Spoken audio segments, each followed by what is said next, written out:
प्रणाम। ओम नमो भगवते वासुदेवाय। ओम नमो भगवते वासुदेवाय। ओम नमो भगवते वासुदेवाय। नारायणं नमस्कृत्य नरं चैव नरोत्तमं देवीं सरस्वतीं व्यासं ततो जयमुदीरयेत्। नष्टप्रायेषु भद्रेषु नित्यं भागवत सेवया भगवतिरुत्तमश्लोके भक्तिर्भवति नैष्टिकी। ओम अज्ञानतिमिरान्धस्य ज्ञानाञ्जनशलाकया चक्षुरुन्मिलितं येन तस्मै श्रीगुरवे नमः। नमो विष्णुपादाय कृष्णप्रेष्ठाय भूतले श्रीमते भक्तिवेदान्तस्वामिने स्वामिने। नमस्ते सारस्वते देवी गौरवाणी प्रचारिणे निर्विशेष शून्यवादी पाश्चात्य देशतारिणे। जय श्री कृष्ण चैतन्य प्रभु नित्यानंद श्री अद्वैत गदाधर शिवासादि गौर भक्त वृंद। हरे कृष्ण कृष्ण कृष्ण हरे हरे। हरे राम राम राम हरे हरे।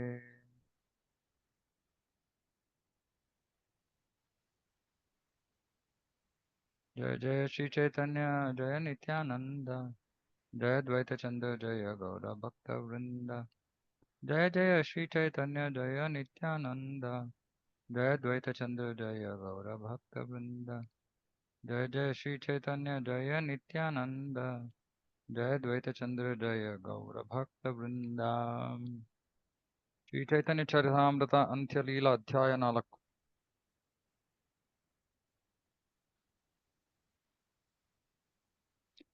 ರಥಯಾತ್ರೆ ಸಮಯದಲ್ಲಿ ದರ್ಶನ ಪಡೆಯಲು ಎಂದಿನಂತೆ ಬಂಗಾಳದಿಂದ ಭಕ್ತರೆಲ್ಲ ಬಂದರು. ರಥಯಾತ್ರೆ ಸಮಯದಲ್ಲಿ ಶ್ರೀ ಚೈತನ್ಯ ಮಹಾಪ್ರಭುಗಳು ಮತ್ತೆ ಜಗನ್ನಾಥನ ರಥದ ಮುಂದೆ ನರ್ತನ ಮಾಡಿದರು. ಸನಾತನ ಗೋಸ್ವಾಮಿಗಳು ಇದನ್ನು ನೋಡಿದಾಗ ಅವರ ಮನಸ್ಸು ಆಶ್ಚರ್ಯಚಕಿತವಾಯಿತು. ಮಳೆಗಾಲದ 4 ತಿಂಗಳು ಚೈತನ್ಯ ಮಹಾಪ್ರಭುಗಳ ಬಂಗಾಳದ ಭಕ್ತರು ಜಗನ್ನಾಥಪುರಿಯಲ್ಲೇ ಉಳಿದುಕೊಂಡರು. ಶ್ರೀ ಚೈತನ್ಯ ಮಹಾಪ್ರಭುಗಳು ಸನಾತನ ಗೋಸ್ವಾಮಿಯವರನ್ನು ಅವರಿಗೆಲ್ಲ ಪರಿಚಯ ಮಾಡಿಕೊಟ್ಟರು.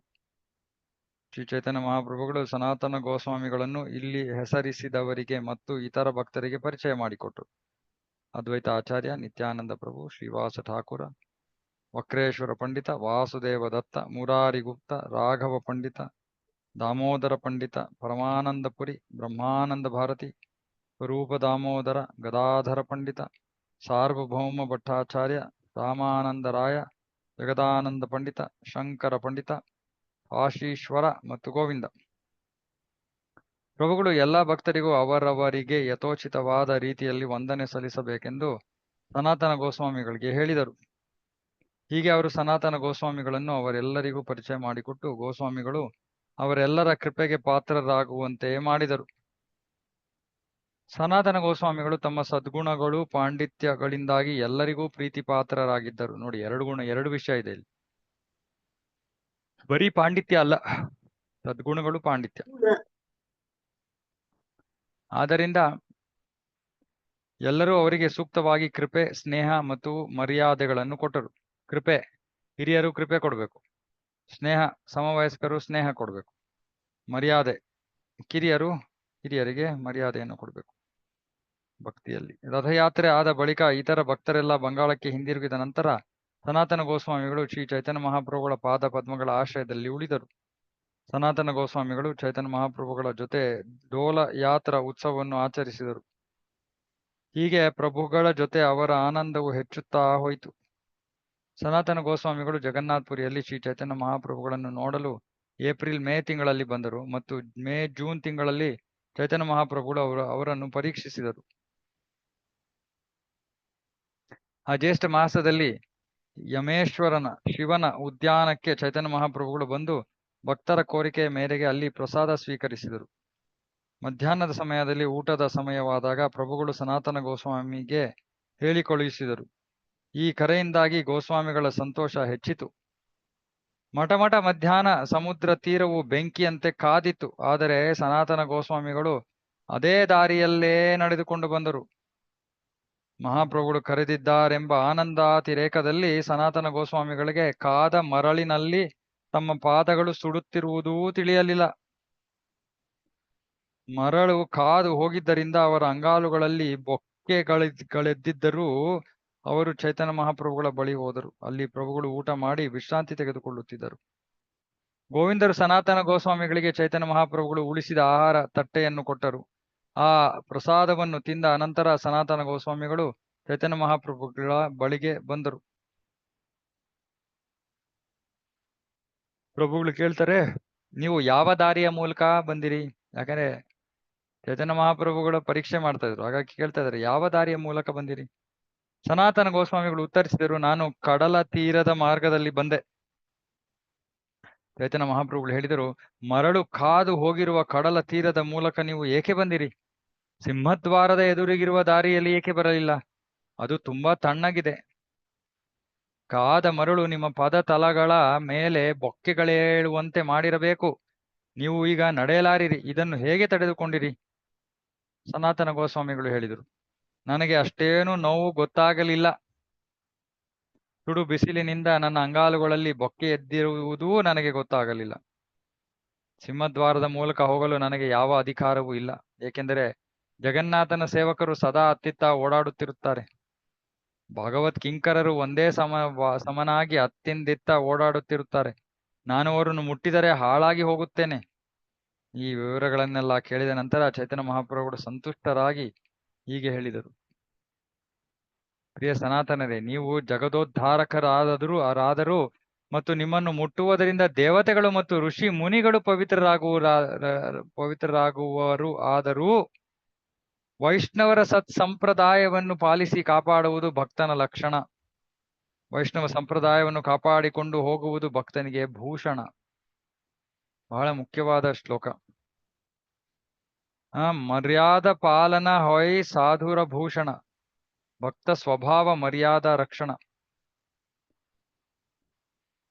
ಸಂಪ್ರದಾಯವನ್ನ ಪಾಲಿಸೋದು ಭಕ್ತನ ಲಕ್ಷಣ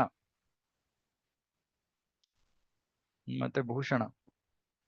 ಮರ್ಯಾದೆಯ ಲಕ್ಷಣ ಏನು? ಇಲ್ಲಿ ರೂಪಗೋಸ್ವಾಮಿರು ಅಂತಹ ಶ್ರೇಷ್ಠ ಸ್ಥಾನದಲ್ಲಿ ಇದ್ರು ಕೂಡ ಅವರ ಯೋಚನೆ, ನನ್ನ ಸ್ಪರ್ಶದಿಂದ ಅಲ್ಲಿ ಜಗನ್ನಾಥನ ಸೇವಕರು ಅಲ್ಲಿ ಓಡಾಡಿರ್ತಾರೆ, ನನ್ನ ಸ್ಪರ್ಶದಿಂದ ಅವರ ಸೇವೆ ಹಾಳಾಗತ್ತೆ, ಅವಾಗ ನಾನು ಹಾಳಾಗ್ತೀನಿ. ಹಾಗಾಗಿ ಅವರು ಕಾಲುಗಳಲ್ಲಿ ಬೊಬ್ಬೆಗಳು ಏಳೋ ಅಂತ ಅಷ್ಟು ಕಾದಿರುವಂತಹ ಮರಳಿನ ಮೇಲೆ ನಡ್ಕೊಂಡು ಬರ್ತಾರೆ. ಇದು ಚೈತನ್ಯ ಮಹಾಪ್ರಭುಗಳು ಸನಾತನ ಗೋಸ್ವಾಮಿಯವರಿಗೆ ಮಾಡಿದ ಪರೀಕ್ಷೆ.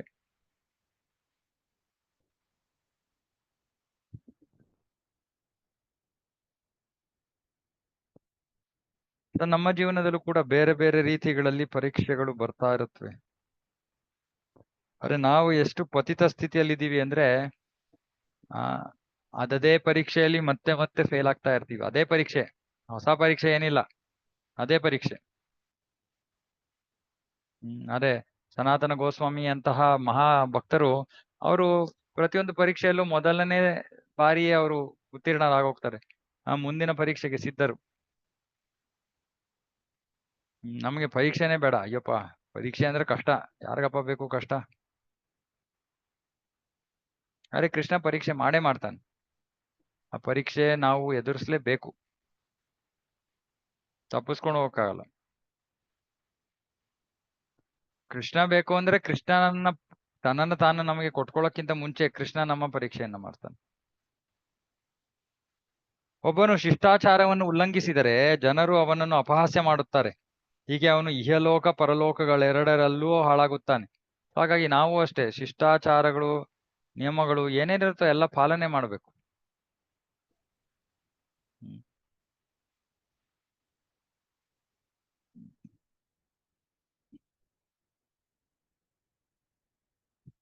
ಶಿಷ್ಟಾಚಾರವನ್ನು ಪಾಲನೆ ಮಾಡಿ ನೀವು ನನ್ನ ಮನಸ್ಸನ್ನು ತೃಪ್ತಿಪಡಿಸಿದ್ದೀರಿ. ನೀವಲ್ಲದೆ ಬೇರೆ ಯಾರು ಇಂತಹ ಮೇಲ್ಪಂಕ್ತಿ ಹಾಕಿಕೊಡಬಲ್ಲರು? ಮೇಲ್ಪಂಕ್ತಿ ಅಂದ್ರೆ ಮಾನದಂಡವನ್ನ ಏರಿಸ್ಬಿಟ್ರು. ಭಕ್ತರ ಮಾನದಂಡ, ಭಕ್ತರು ಹೇಗೆ ಜೀವನ ನಡೆಸಬೇಕು ಅನ್ನೋದು ಒಂದು ಮಾನದಂಡವನ್ನ ಸನಾತನ ಗೋಸ್ವಾಮಿಯವರು ಬಹಳ ಮೇಲಕ್ಕೆ ಏರಿಸ್ಬಿಟ್ರು. ಹೀಗೆ ಹೇಳಿ ಚೈತನ್ಯ ಮಹಾಪ್ರಭುಗಳು ಸನಾತನ ಗೋಸ್ವಾಮಿಗಳನ್ನು ತಬ್ಬಿಕೊಂಡರು. ಆಗ ಸನಾತನ ಗೋಸ್ವಾಮಿಗಳ ದೇಹದ ಕಜ್ಜಿಯ ಹುಣ್ಣುಗಳಿಂದ ಒಸರುತ್ತಿದ್ದ ರಸವು ಪ್ರಭುಗಳ ದೇಹಕ್ಕೆ ಅಂಟಿಕೊಂಡಿತು. ಸನಾತನ ಗೋಸ್ವಾಮಿಗಳು ತಮ್ಮನ್ನು ಚೈತನ್ಯ ಮಹಾಪ್ರಭುಗಳು ತಬ್ಬಿಕೊಳ್ಳಬಾರದೆಂದು ಎಷ್ಟು ನಿಷೇಧಿಸಿದರೂ ಮಹಾಪ್ರಭುಗಳು ತಬ್ಬಿಕೊಂಡರು. ಹೀಗಾಗಿ ಮಹಾಪ್ರಭುಗಳ ದೇಹಕ್ಕೆ ಸನಾತನರ ದೇಹದ ವ್ರಣದ ರಸವು ಅಂಟಿತು. ಇದರಿಂದಾಗಿ ಸನಾತನರಿಗೆ ತುಂಬಾ ಬೇಸರವಾಯಿತು. ಹೀಗೆ ಸೇವಕ ಮತ್ತು ಪ್ರಭು ಇಬ್ಬರು ತಮ್ಮ ತಮ್ಮ ಮನೆಗಳಿಗೆ ಹೋದರು. ಮಾರನೇ ದಿನ ಜಗದಾನಂದ ಪಂಡಿತರು ಸನಾತನ ಗೋಸ್ವಾಮಿಗಳನ್ನು ಭೇಟಿ ಮಾಡಲು ಹೋದರು. ಜಗದಾನಂದ ಪಂಡಿತರು ಸನಾತನ ಗೋಸ್ವಾಮಿಗಳು ಒಟ್ಟಿಗೆ ಕುಳಿತು ಕೃಷ್ಣನ ಮಹಿಮಾತಿಶಯಗಳನ್ನು ಚರ್ಚಿಸಲು ಆರಂಭಿಸಿದಾಗ ಸನಾತನ ಗೋಸ್ವಾಮಿಗಳು ತಮ್ಮ ದುಃಖಕ್ಕೆ ಕಾರಣವನ್ನು ಜಗದಾನಂದ ಪಂಡಿತರ ಬಳಿ ತೋಡಿಕೊಂಡರು. ಚೈತನ್ಯ ಮಹಾಪ್ರಭುಗಳನ್ನು ಕಂಡು ನನ್ನ ದುಃಖವನ್ನು ತಗ್ಗಿಸಿಕೊಳ್ಳಲು ನಾನು ಇಲ್ಲಿಗೆ ಬಂದೆ, ಆದರೆ ಪ್ರಭುಗಳು ನನ್ನ ಮನಸ್ಸಿನಲ್ಲಿ ಇದ್ದುದನ್ನು ಮಾಡಲು ಬಿಡಲಿಲ್ಲ. ನಾನು ಚೈತನ್ಯ ಮಹಾಪ್ರಭುಗಳಿಗೆ ಎಷ್ಟು ಬೇಡವೆಂದು ಹೇಳಿದರೂ ಅವರು ನನ್ನನ್ನು ತಬ್ಬಿಕೊಳ್ಳುವರು ಮತ್ತು ಆ ಕಾರಣದಿಂದ ಅವರ ಶರೀರದ ಮೇಲೆ ನನ್ನ ಹುಣ್ಣುಗಳ ರಸ ತಗುಲುತ್ತದೆ. ಈ ರೀತಿಯಲ್ಲಿ ನಾನು ಅವರ ಪಾದಕಮಲಗಳಲ್ಲಿ ಅಪರಾಧ ಮಾಡುತ್ತಿದ್ದೇನೆ. ಈ ಅಪರಾಧದಿಂದ ನನಗೆ ಮುಕ್ತಿ ಇಲ್ಲ. ಅಂತೆಯೇ ನಾನು ಜಗನ್ನಾಥ ದೇವರನ್ನು ನೋಡಲಾಗುವುದಿಲ್ಲ. ಇವೆಲ್ಲ ನನಗೆ ತುಂಬಾ ದುಃಖ. ಜಗನ್ನಾಥನ ದೇವಸ್ಥಾನಕ್ಕೂ ಹೋಗಕ್ಕೆ ಆಗ್ತಾ ಇಲ್ಲ, ಇತ್ತ ಚೈತನ್ಯ ಮಹಾಪ್ರಭುಗಳನ್ನು ಪ್ರಸನ್ನ ಪಡಿಸೋಕೆ ಆಗ್ತಾ ಇಲ್ಲ. ಹಾಗಾಗಿ ಬಹಳ ದುಃಖ ಆಗ್ತಾ ಇದೆ ಸನಾತನ ಗೋಸ್ವಾಮಿಯವರಿಗೆ. ನಾನು ನನ್ನ ಒಳಿತಿಗಾಗಿ ಇಲ್ಲಿಗೆ ಬಂದೆ, ಆದರೆ ಇಲ್ಲಿ ನನಗೆ ತದ್ವಿರುದ್ಧವಾದದ್ದು ಆಗುತ್ತಿದೆ. ನನಗೆ ಹೇಗೆ ಒಳ್ಳೆಯದಾಗುತ್ತದೋ ನನಗಂತೂ ಗೊತ್ತಿಲ್ಲ. ಜಗದಾನಂದ ಪಂಡಿತರು ಹೇಳಿದರು, ನಿಮಗೆ ವಾಸಕ್ಕೆ ಅತ್ಯಂತ ಸೂಕ್ತವಾದ ಸ್ಥಳವೆಂದರೆ ವೃಂದಾವನ. ರಥಯಾತ್ರೆಯನ್ನು ನೋಡಿಕೊಂಡು ನೀವು ಅಲ್ಲಿಗೆ ಹೊರಟು ಹೋಗಿ. ನೀವು ಅಣ್ಣ ತಮ್ಮಂದರಿಬ್ಬರು ವೃಂದಾವನದಲ್ಲಿ ಇರಬೇಕೆಂದು ಮಹಾಪ್ರಭುಗಳು ಈಗಾಗಲೇ ಆಜ್ಞಾಪಿಸಿದ್ದಾರೆ. ನೀವು ಅಲ್ಲಿ ಸಕಲ ಸಂತೋಷವನ್ನು ಪಡೆಯುವಿರಿ. ನೀವು ಬಂದ ಉದ್ದೇಶ ಈಡೇರಿತು. ನೀವು ಪ್ರಭುಗಳ ಚರಣ ಕಮಲಗಳನ್ನು ನೋಡಿ ಆಯಿತು. ಆದ್ದರಿಂದ ಜಗನ್ನಾಥನನ್ನು ರಥದಲ್ಲಿ ನೋಡಿದ ಅನಂತರ ನೀವು ಹೋಗಬಹುದು. ಸನಾತನ ಗೋಸ್ವಾಮಿ ಹೇಳಿದರು, ನೀವು ಬಹಳ ಒಳ್ಳೆಯ ಸಲಹೆ ನೀಡಿದ್ದೀರಿ. ನಾನು ಖಂಡಿತ ಅಲ್ಲಿಗೆ ಹೋಗುತ್ತೇನೆ, ಏಕೆಂದರೆ ಪ್ರಭುಗಳು ಆ ಸ್ಥಳವನ್ನು ನನಗೆ ನಿವಾಸಕ್ಕಾಗಿ ನೀಡಿದ್ದಾರೆ. ಹೀಗೆ ಮಾತಾಡಿದ ನಂತರ ಸನಾತನ ಗೋಸ್ವಾಮಿ ಮತ್ತು ಜಗದಾನಂದ ಪಂಡಿತರು ತಮ್ಮ ತಮ್ಮ ಕೆಲಸಗಳಿಗೆ ಹಿಂದಿರುಗಿದರು. ಮಾರನೇ ದಿನ ಶ್ರೀ ಚೈತನ್ಯ ಮಹಾಪ್ರಭುಗಳು ಹರಿದಾಸ ಮತ್ತು ಸನಾತನ ಗೋಸ್ವಾಮಿಗಳನ್ನು ನೋಡಲು ಹೋದರು. ಹರಿದಾಸ ಠಾಕೂರರು ಚೈತನ್ಯ ಮಹಾಪ್ರಭುಗಳ ಚರಣಾರವಿಂದಗಳಿಗೆ ನಮಸ್ಕಾರ ಮಾಡಿದರು. ಪ್ರಭುಗಳು ಅವರನ್ನು ಆನಂದಾತಿರೇಕದಿಂದ ತಬ್ಬಿಕೊಂಡರು. ಸನಾತನ ಗೋಸ್ವಾಮಿಗಳು ದೂರದಿಂದಲೇ ದೀರ್ಘ ದಂಡ ಪ್ರಣಾಮ ಮಾಡಿದರು. ಆದರೆ ಚೈತನ್ಯ ಮಹಾಪ್ರಭುಗಳು ಅವರನ್ನು ತಬ್ಬಿಕೊಳ್ಳಲು ಮತ್ತೆ ಮತ್ತೆ ಕರೆದರು. ಅಪಚಾರವಾಗುವುದೆಂಬ ಭೀತಿಯಿಂದ ಸನಾತನ ಗೋಸ್ವಾಮಿಗಳು ಚೈತನ್ಯ ಮಹಾಪ್ರಭುಗಳನ್ನು ಭೇಟಿ ಮಾಡಲು ಮುಂದೆ ಬರಲಿಲ್ಲ. ಆದರೆ ಮಹಾಪ್ರಭುಗಳೇ ಅವರನ್ನು ಭೇಟಿ ಮಾಡಲು ಮುಂದೆ ಹೋದರು. ಸನಾತನ ಗೋಸ್ವಾಮಿಗಳು ಹಿಂದಕ್ಕೆ ಹೋದರು. ಆದರೆ ಚೈತನ್ಯ ಮಹಾಪ್ರಭುಗಳು ಅವರನ್ನು ಬಲಪೂರ್ವಕವಾಗಿ ಬರಸೆಳೆದು ಅಪ್ಪಿಕೊಂಡರು. ಪ್ರಭುಗಳು ಅವರಿಬ್ಬರನ್ನು ಕರೆದುಕೊಂಡು ಹೋಗಿ ಒಂದು ಪವಿತ್ರವಾದ ಸ್ಥಳದಲ್ಲಿ ಕುಳಿತುಕೊಂಡರು. ಅನಂತರ ವೈರಾಗ್ಯದಲ್ಲಿ ಬಹಳ ಮುಂದುವರಿದ ಸನಾತನ ಗೋಸ್ವಾಮಿಗಳು ಮಾತನಾಡಲಾರಂಭಿಸಿದರು. ಅವರು ಹೇಳಿದರು, ನಾನು ಸ್ವಂತ ಲಾಭಕ್ಕಾಗಿ ಇಲ್ಲಿ ಬಂದೆ, ಆದರೆ ತದ್ವಿರುದ್ಧವಾದದ್ದು ನನಗೆ ಆಗುತ್ತಿದೆ. ನಾನು ಸೇವೆ ಮಾಡಲು ಅನರ್ಹ. ನಾನು ಸುಮ್ಮನೆ ದಿನೇ ಅಪಚಾರ ಮಾಡುತ್ತಲೇ ಇದ್ದೇನೆ. ಸಹಜವಾಗಿಯೇ ನಾನು ಕೀಳು ಜಾತಿಯಲ್ಲಿ ಹುಟ್ಟಿದವನು. ನಾನು ಪಾಪಗಳ ಭಂಡಾರ. ಮಹಾಸ್ವಾಮಿ, ನೀವು ನನ್ನನ್ನು ಮುಟ್ಟಿದರೆ ಅದು ನನ್ನ ಮಹಾ ಅಪರಾಧ. ಅದೂ ಅಲ್ಲದೆ ಹುಣ್ಣುಗಳಿಂದ ರಕ್ತ ಸೋರುತ್ತಿದೆ, ಅದು ನಿಮ್ಮ ದೇಹಕ್ಕೂ ತಗುಲುತ್ತಿದೆ. ಆದರೂ ನೀವು ಬಲವತ್ತಾಗಿ ನನ್ನನ್ನು ಮುಟ್ಟುತ್ತೀರಿ. ಮಹಾಸ್ವಾಮಿ, ಅಸಹ್ಯವಾದ ಸ್ಥಿತಿಯಲ್ಲಿರುವ ನನ್ನ ದೇಹವನ್ನು ಮುಟ್ಟಲು ನೀವು ಸ್ವಲ್ಪವೂ ಹೇವರಿಕೆ ಪಟ್ಟುಕೊಳ್ಳುವುದಿಲ್ಲ. ಈ ಅಪರಾಧದಿಂದ ನನಗೆ ಎಲ್ಲ ಶುಭಗಳು ಹಾಳಾಗುವವು. ಆದ್ದರಿಂದ ನಾನಿಲ್ಲಿ ಉಳಿದುಕೊಂಡರೆ ನನಗೆ ಯಾವ ಒಳಿತು ದೊರಕದು. ರಥಯಾತ್ರೆ ಮುಗಿದ ಮೇಲೆ ವೃಂದಾವನಕ್ಕೆ ಹೋಗಲು ನನಗೆ ಅಪ್ಪಣೆ ಕೊಡಿ. ನಾನು ಜಗದಾನಂದ ಪಂಡಿತರ ಅಭಿಪ್ರಾಯವನ್ನು ಕೇಳಿದ್ದೇನೆ. ಅವರೂ ನನಗೆ ವೃಂದಾವನಕ್ಕೆ ಹಿಂದಿರುಗುವಂತೆ ಹೇಳಿದ್ದಾರೆ. ಇದನ್ನು ಕೇಳಿ ಚೈತನ್ಯ ಮಹಾಪ್ರಭುಗಳು ಕೋಪದಿಂದ ಜಗದಾನಂದ ಪಂಡಿತರನ್ನು ದೂಷಿಸಲಾರಂಭಿಸಿದರು. ಜಗ ಅಂತ ಕರೀತಾರೆ ಇದ್ರು, ಅಷ್ಟು ಪ್ರೀತಿ. ಜಗ ಇನ್ನು ಹುಡುಗ, ಆದರೆ ಅವನಿಗೆ ಈಗ ಎಷ್ಟು ಜಂಬ ಬಂದಿದೆ ಎಂದರೆ ನಿಮ್ಮಂತವರಿಗೆ ಬುದ್ಧಿ ಹೇಳುವ ಸಾಮರ್ಥ್ಯ ತನಗೆ ಬಂದಿದೆ ಎಂದು ಅವನು ಭಾವಿಸುತ್ತಾನೆ. ಆಧ್ಯಾತ್ಮಿಕ ಪ್ರಗತಿಯಲ್ಲೂ ಮತ್ತು ಸಾಮಾನ್ಯ ವ್ಯವಹಾರಗಳಲ್ಲೂ ನೀವು ಅವನ ಗುರುವಿನ ಮಟ್ಟದಲ್ಲಿದ್ದೀರಿ. ಆದರೂ ಅವನು ತನ್ನ ಬೆಲೆ ತಿಳಿದುಕೊಳ್ಳದೆ ನಿಮಗೆ ಬುದ್ಧಿವಾದ ಹೇಳುವ ಧೈರ್ಯ ಮಾಡುತ್ತಾನೆ. ಪ್ರಿಯ ಸನಾತನ, ನೀವು ನನಗೆ ಉಪದೇಶ ನೀಡುವವರ ಮಟ್ಟದಲ್ಲಿದ್ದೀರಿ, ಏಕೆಂದರೆ ನಿಮ್ಮ ಮಾತು ನನಗೆ ಪ್ರಮಾಣ. ಆದರೆ ಜಗ ನಿಮಗೆ ಬುದ್ಧಿವಾದ ಹೇಳಲು ಬರುತ್ತಾನೆ. ಇದು ಪುಂಡ ಹುಡುಗನ ಉದ್ದಟತನ ಅಷ್ಟೇ. ಚೈತನ್ಯ ಮಹಾಪ್ರಭುಗಳು ಹೀಗೆ ಜಗದಾನಂದ ಪಂಡಿತರನ್ನು ದೂಷಿಸುತ್ತಿದ್ದಾಗ ಸನಾತನ ಗೋಸ್ವಾಮಿಗಳು ಪ್ರಭುಗಳ ಕಾಲಿಗೆ ಬಿದ್ದು ಹೇಳಿದರು, ನಾನೀಗ ಜಗದಾನಂದರ ಸೌಭಾಗ್ಯವನ್ನು ಅರಿಯಬಲ್ಲೆ. ನಾನೀಗ ನನ್ನ ದೌರ್ಭಾಗ್ಯವನ್ನು ಅರಿಯಬಲ್ಲೆ. ಈ ಜಗತ್ತಿನಲ್ಲಿ ಜಗದಾನಂದರಷ್ಟು ಭಾಗ್ಯವಂತರು ಯಾರೂ ಇಲ್ಲ. ಮಹಾಸ್ವಾಮಿ, ನೀವು ಜಗದಾನಂದರಿಗೆ ಆತ್ಮೀಯ ಸಂಬಂಧದ ಸುಧೆಯನ್ನು ಉಣಿಸುತ್ತಿದ್ದೀರಿ. ಆದರೆ ನನಗೆ ಗೌರವ ಪೂರ್ಣ ಸ್ತುತಿ ಮಾಡಿ ಬೇವು ಮತ್ತು ನಿಷಿಂದಾಗಳ ಕಹಿರಸವನ್ನು ಉಣಿಸುತ್ತಿದ್ದೀರಿ. ನೀವು ನನ್ನನ್ನು ನಿಮ್ಮ ಆತ್ಮೀಯ ಬಂಧುವೆಂದು ಸ್ವೀಕರಿಸದೇ ಇರುವುದು ನನ್ನ ದೌರ್ಭಾಗ್ಯ. ಆದರೆ ನೀವು ಸರ್ವತಂತ್ರ ಸ್ವತಂತ್ರ ಭಗವಂತ. ಇದನ್ನು ಕೇಳಿ ಚೈತನ್ಯ ಮಹಾಪ್ರಭುಗಳು ತುಸು ಲಜ್ಜಿತರಾದರು. ಸನಾತನ ಗೋಸ್ವಾಮಿಗಳನ್ನು ತೃಪ್ತಿಪಡಿಸುವ ಸಲುವಾಗಿ ಈ ಮಾತುಗಳನ್ನು ಹೇಳಿದರು. ಪ್ರಿಯ ಸನಾತನ, ನನಗೆ ಜಗದಾನಂದರು ನಿಮಗಿಂತ ಹೆಚ್ಚು ಪ್ರೀತಿ ಪಾತ್ರರು ಎಂದು ದಯವಿಟ್ಟು ಭಾವಿಸಬೇಡಿ. ನಾನು ಶಿಷ್ಟಾಚಾರವನ್ನು ಉಲ್ಲಂಘಿಸುವುದನ್ನು ಸಹಿಸಲಾರೆ. ನೀವು ಶಾಸ್ತ್ರಗಳಲ್ಲಿ ಪ್ರವೀಣರು, ಜಗ ಇನ್ನು ನವ ಯುವಕ. ನನಗೂ ಮನವರಿಕೆಯಾಗುವಂತೆ ಹೇಳುವ ಶಕ್ತಿ ನಿಮಗಿದೆ. ಅನೇಕ ಕಡೆ ಸಾಧಾರಣ ನಡವಳಿಕೆ ಹಾಗೂ ಭಕ್ತಿ ಸೇವೆಗಳ ಬಗ್ಗೆ ನೀವು ಈಗಾಗಲೇ ನನಗೆ ಮನವರಿಕೆಯಾಗುವಂತೆ ಹೇಳಿದ್ದೀರಿ. ಜಗ ನಿಮಗೆ ಬುದ್ಧಿವಾದ ಹೇಳುವುದನ್ನು ನಾನು ಸಹಿಸುವುದಿಲ್ಲ.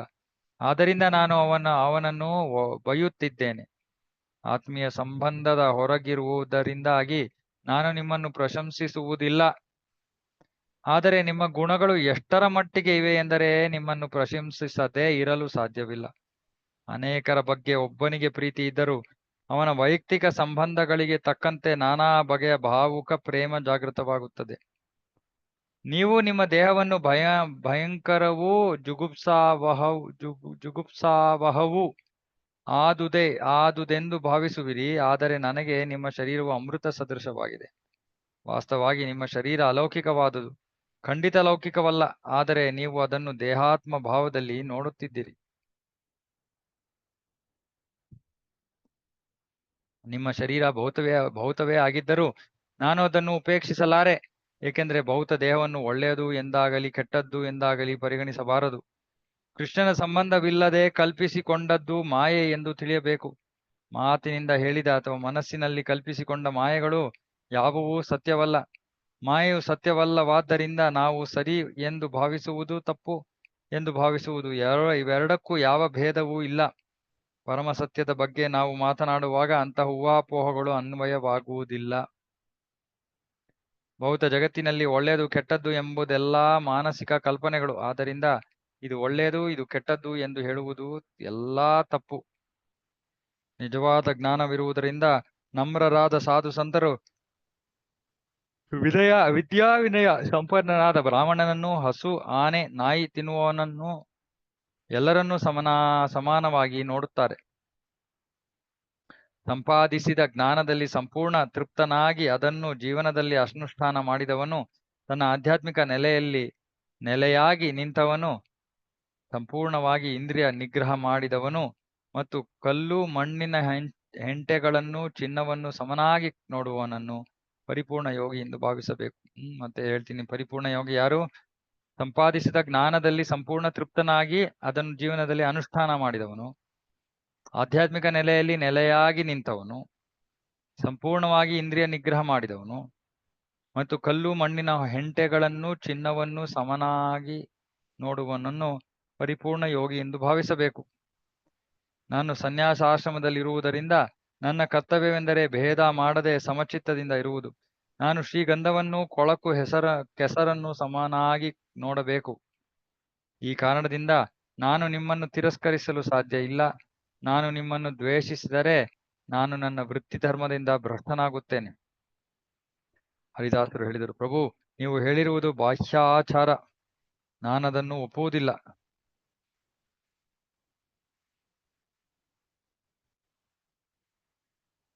ಪ್ರಭು, ನಾವೆಲ್ಲ ಪತಿತರು, ಪತಿತಾತ್ಮರ ಬಗ್ಗೆ ದಯಾಳುವಾದ್ದರಿಂದ ನೀವು ನಮ್ಮನ್ನು ಸ್ವೀಕರಿಸಿದ್ದೀರಿ. ಇದು ಜಗತ್ತಿನಾದ್ಯಂತ ಪ್ರಖ್ಯಾತವಾಗಿದೆ.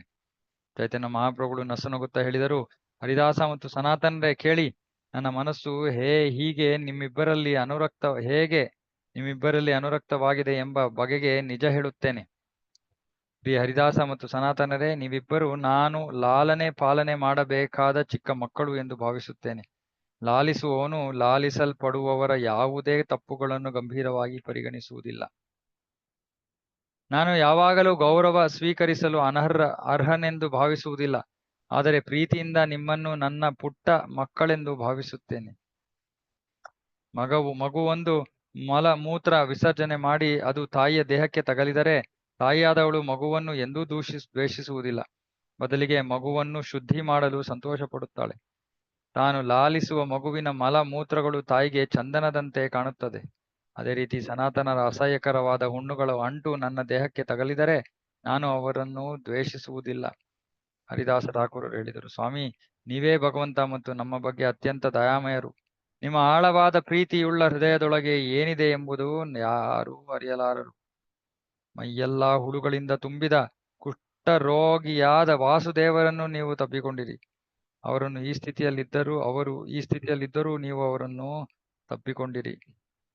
ಅವರನ್ನು ತಪ್ಪಿಕೊಂಡು ನೀವು ಅವರ ಶರೀರವನ್ನು ಮನ್ಮಥನ ಶರೀರದಂತೆ ಸುಂದರವಾಗಿ ಮಾಡಿದಿರಿ. ನಮಗೆ ನಿಮ್ಮ ಕೃಪೆಯ ತರಂಗಗಳು ಅರ್ಥವಾಗುವುದಿಲ್ಲ. ಚೈತನ್ಯ ಮಹಾಪ್ರಭುಗಳು ಹೇಳಿದರು, ಭಕ್ತನ ದೇಹ ಎಂದಿಗೂ ಭೌತಿಕವಲ್ಲ, ಅದನ್ನು ಅಲೌಕಿಕ ಆಧ್ಯಾತ್ಮಿಕ ಆನಂದಮಯ ಎಂದು ಪರಿಗಣಿಸಲಾಗಿದೆ.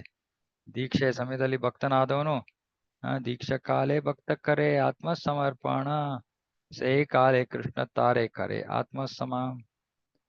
ದೀಕ್ಷೆಯ ಸಮಯದಲ್ಲಿ ಭಕ್ತನಾದವನು ಭಗವಂತನಿಗೆ ತನ್ನನ್ನು ತಾನು ಪೂರ್ತಿಯಾಗಿ ಸಮರ್ಪಿಸಿಕೊಳ್ತಾನೆ. ಆಗ ಕೃಷ್ಣ ಅವನನ್ನು ತನಗೆ ಸಮ ಎಂದು ಸ್ವೀಕರಿಸುತ್ತಾನೆ.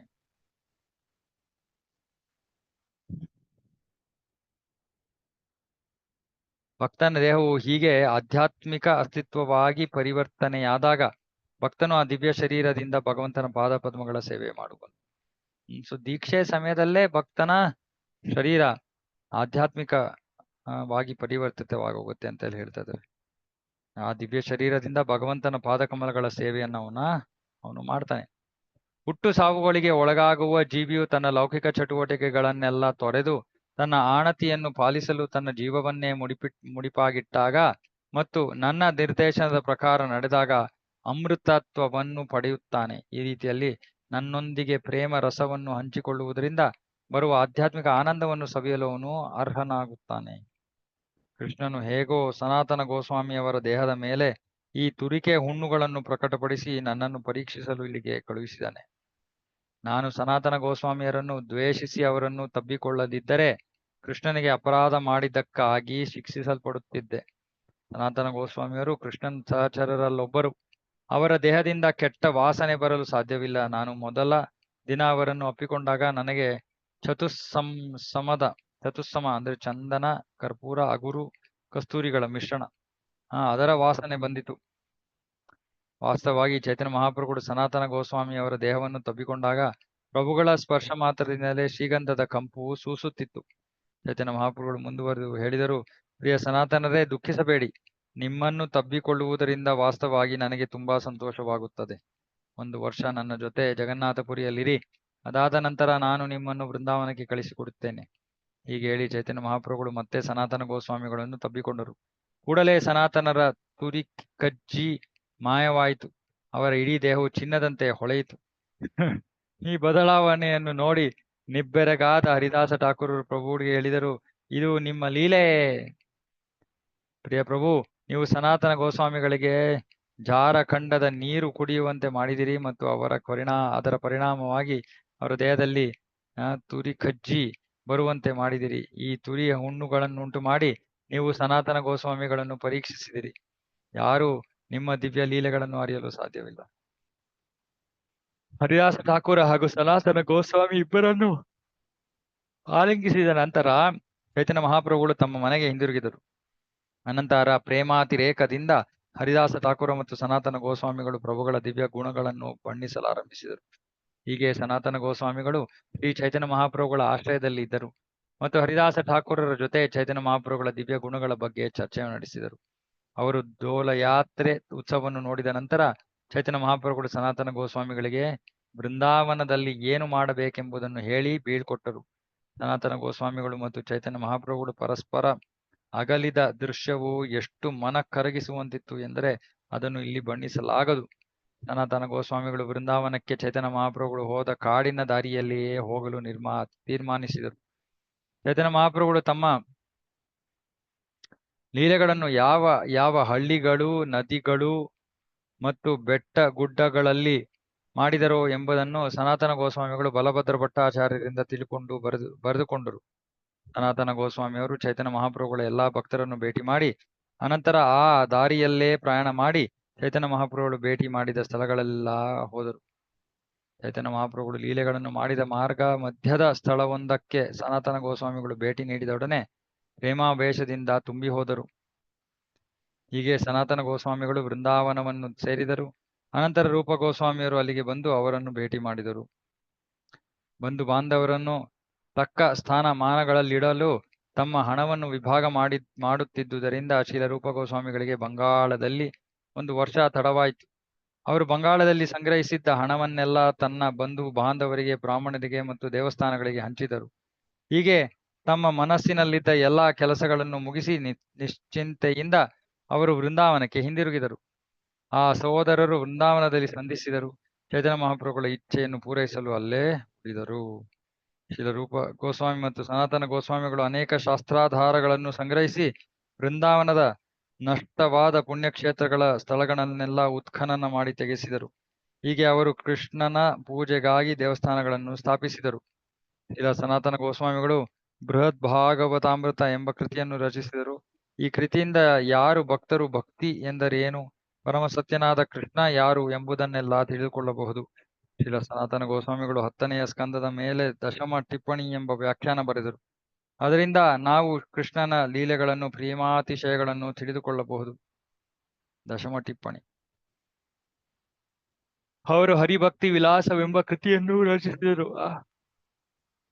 ಅದರಿಂದ ನಾವು ಭಕ್ತನ ಆಚಾರ ವ್ಯವಹಾರಗಳನ್ನು, ವೈಷ್ಣವನ ಪೂರ್ಣ ಕರ್ತವ್ಯಗಳನ್ನು ತಿಳಿದುಕೊಳ್ಳಬಹುದು.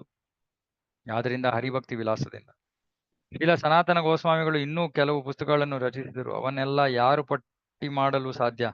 ಮದನ ಮೋಹನನನ್ನು, ಗೋವಿಂದನನ್ನು ಪ್ರೀತಿಸುವುದು ಹೇಗೆ ಎಂಬುದೇ ಈ ಎಲ್ಲಾ ಕೃತಿಗಳ ಮೂಲ ತತ್ವ.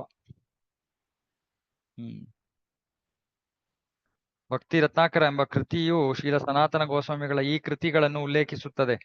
ಬೃಹತ್ ಭಾಗವತಾಮೃತ, ಹರಿಭಕ್ತಿ ವಿಲಾಸ, ದಿಗ್ದರ್ಶಿನಿ ಎಂಬ ಅವರ ವ್ಯಾಖ್ಯಾನ, ಲೀಲಾಸ್ತವ ಮತ್ತು ಶ್ರೀಮದ್ ಭಾಗವತದ 10ನೆಯ ಸ್ಕಂದದ ಮೇಲೆ ಬರೆದಿರುವ ವೈಷ್ಣವ ತೋಷಣಿ ಎಂಬ ವ್ಯಾಖ್ಯಾನ. ಸನಾತನ ಗೋಸ್ವಾಮಿಗಳು ಅನೇಕ ಕೃತಿಗಳನ್ನು ರಚಿಸಿದರು.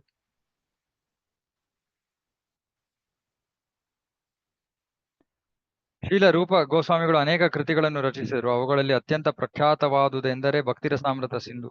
ಆ ಪುಸ್ತಕದಲ್ಲಿ ಕೃಷ್ಣನಿಗೆ ಭಕ್ತಿ ಸೇವೆ ಸಲ್ಲಿಸುವುದರ ಬಗೆಗೆ ಮತ್ತು ಅಂತಹ ಸೇವೆಯಿಂದ ಪಡೆಯಬಹುದಾದ ದಿವ್ಯ ರಸದ ಸಾರವನ್ನು ತಿಳಿದುಕೊಳ್ಳಬಹುದು. ಶ್ರೀಲ ರೂಪ ಗೋಸ್ವಾಮಿಯರು ಉಜ್ವಲ ನೀಲಮಣಿ ಎಂಬ ಗ್ರಂಥವನ್ನು ರಚಿಸಿದ್ದಾರೆ. ಇದರಿಂದ ಶ್ರೀ ರಾಧೆ ಮತ್ತು ಕೃಷ್ಣರ ಪ್ರಣಯ ಕಥೆಗಳನ್ನು ಪೂರ್ತಿಯಾಗಿ ತಿಳಿದುಕೊಳ್ಳಬಹುದು. ಶ್ರೀಲ ರೂಪ ಗೋಸ್ವಾಮಿಗಳು ವಿದಗ್ಧ ಮಾಧವ ಮತ್ತು ಲಲಿತಾ ಮಾಧವ ಎಂಬ 2 ಮುಖ್ಯವಾದ ನಾಟಕಗಳನ್ನು ರಚಿಸಿರುವರು.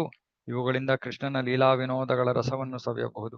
ಶ್ರೀಲ ರೂಪ ಗೋಸ್ವಾಮಿಯವರು ದಾನಕೇಲಿ ಕೌಮುದಿ ಎಂಬ ಗ್ರಂಥದಿಂದ ಆರಂಭಿಸಿ 1,00,000 ಶ್ಲೋಕಗಳನ್ನು ರಚಿಸಿದರು. ಎಲ್ಲಾ ಗ್ರಂಥಗಳಲ್ಲೂ ಅವರು ವೃಂದಾವನದ ಚಟುವಟಿಕೆಗಳ ದಿವ್ಯ ರಸಗಳನ್ನು ವಿಸ್ತಾರವಾಗಿ ವಿವರಿಸಿದ್ದಾರೆ. ಶ್ರೀಲ ರೂಪ ಗೋಸ್ವಾಮಿಯವರ ತಮ್ಮನಾದ ಶ್ರೀ ವಲ್ಲಭ ಅಥವಾ ಅನುಪಮ ಅವರ ಮಗ ಪ್ರಕಾಂಡ ಪಂಡಿತರು. ಅವರ ಹೆಸರು ಶ್ರೀಲ ಜೀವ ಗೋಸ್ವಾಮಿ. ಎಲ್ಲವನ್ನು ತ್ಯಾಗ ಮಾಡಿ ಶ್ರೀಲ ಜೀವ ಗೋಸ್ವಾಮಿಗಳು ವೃಂದಾವನಕ್ಕೆ ತೆರಳಿದರು. ಆಮೇಲೆ ಅವರು ಭಕ್ತಿ ಸೇವೆಗೆ ಸಂಬಂಧಿಸಿದ ಅನೇಕ ಕೃತಿಗಳನ್ನು ರಚಿಸಿ ಪ್ರಚಾರ ಕಾರ್ಯವನ್ನು ವಿಸ್ತರಿಸಿದರು.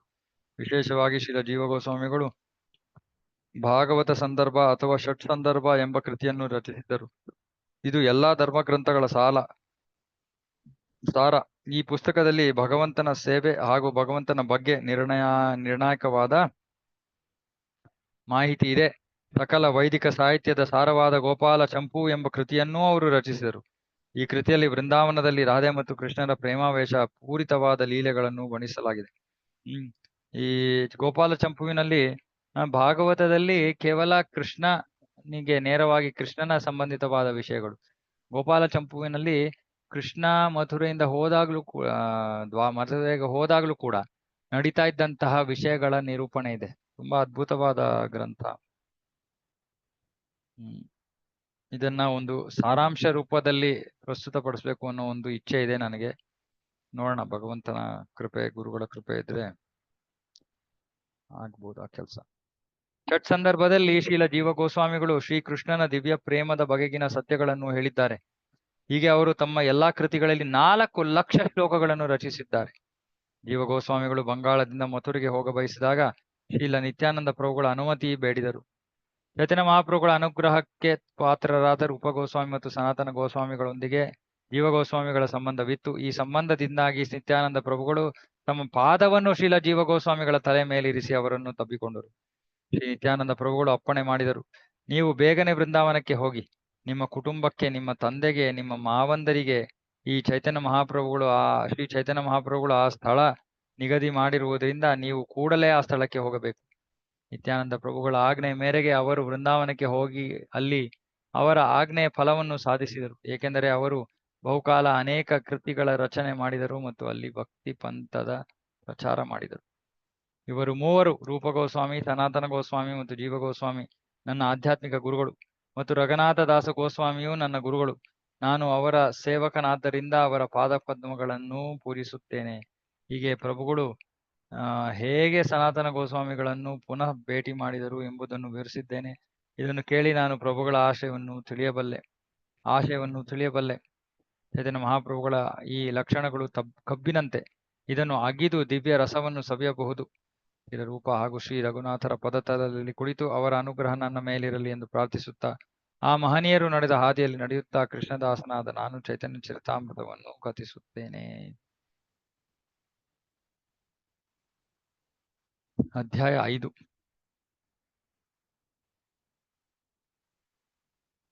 ಪ್ರದ್ಯುಮ್ನ ಮಿಶ್ರರಿಗೆ ರಾಮಾನಂದ ರಾಯರ ಬೋಧನೆ.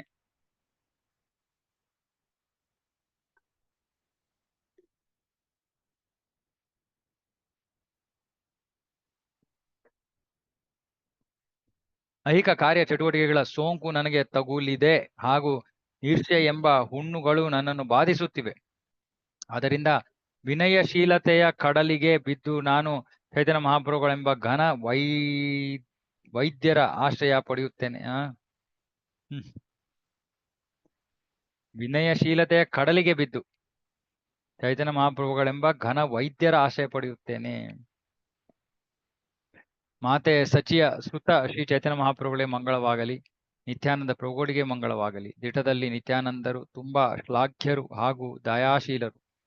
ಕರುಣಾಸಾಗರರಾದ ಅದ್ವೈತ ಪ್ರಭುಗಳಿಗೆ ನಾನು ನನ್ನ ಗೌರವಪೂರ್ವಕ ನಮಸ್ಕಾರಗಳನ್ನು ಸಮರ್ಪಿಸುತ್ತೇನೆ. ಹಾಗೆಯೇ ಸ್ವರೂಪ ದಾಮೋದರ ಗೋಸ್ವಾಮಿ, ಗದಾಧರ ಪಂಡಿತ, ಶ್ರೀ ರೂಪ ಗೋಸ್ವಾಮಿ ಹಾಗೂ ಶ್ರೀ ಸನಾತನ ಗೋಸ್ವಾಮಿ ಮುಂತಾದವರಿಗೂ ನನ್ನ ನಮನಗಳನ್ನು ಸಲ್ಲಿಸುತ್ತೇನೆ. ಪ್ರದ್ಯುಮ್ನ ಮಿಶ್ರರು ಒಂದು ದಿನ ಚೈತನ್ಯ ಮಹಾಪ್ರಭುಗಳನ್ನು ಕಾಣಲು ಬಂದರು. ಮೊದಲು ಪ್ರಭು ವರ್ಯರಿಗೆ ಗೌರವ ಸಮರ್ಪಣೆ ಮಾಡಿ ತರುವಾಯ ಬಹು ವಿನೀತ ಭಾವದಿಂದ ಒಂದು ವಿಷಯವನ್ನು ಪ್ರಸ್ತಾಪಿಸಿದರು. ಪ್ರದ್ಯುಮ್ನ ಮಿಶ್ರ ನುಡಿದರು, ಪ್ರಿಯ ಪ್ರಭುವೆ, ನಾನು ದುರ್ಬಲ ಮನಸ್ಸಿನ ಸಂಸಾರ ಒಂದಿಗ ಮನುಷ್ಯರಲ್ಲೇ ಅತಿ ಪತಿತ. ಆದರೆ ಹೇಗೋ ಅಂತೂ ಸುದೈವದಿಂದ ಅಪರೂಪಕ್ಕೆ ಲಭಿಸುವ ನಿಮ್ಮ ಚರಣ ಕಮಲಗಳ ಆಶಯವನ್ನು ಪಡೆದುಕೊಂಡಿದ್ದೇನೆ. ಭಗವಾನ್ ಕೃಷ್ಣನ ಲೀಲಾ ಪ್ರಸಂಗಗಳು ಸತತವಾಗಿ ಆಲಿಸುತ್ತಿರಬೇಕೆಂಬುದು ನನ್ನ ಅಪೇಕ್ಷೆ. ನನ್ನಲ್ಲಿ ದಯೆ ತೋರಿ ಕೃಷ್ಣನಿಗೆ ಸಂಬಂಧಿಸಿದಂತೆ ಏನನ್ನಾದರೂ ಹೇಳಿ. ಚೈತನ್ಯ ಮಹಾಪ್ರಭುಗಳು ಉತ್ತರ ಕೊಟ್ಟರು, ಕೃಷ್ಣ ವಿಷಯಕವಾದ ಕಥೆಗಳನ್ನು ನಾನು ಬಲ್ಲವನಲ್ಲ. ಅವುಗಳನ್ನು ರಾಮಾನಂದರಾಯರು ಬಲ್ಲರೆಂದು ನನಗೆ ತೋರುತ್ತದೆ. ಏಕೆಂದರೆ ಕೃಷ್ಣ ಸಂಬಂಧಿ ಕಥೆಗಳನ್ನು ನಾನು ಕೇಳುವುದು ಅವರ ಬಾಯಿಂದಲೇ.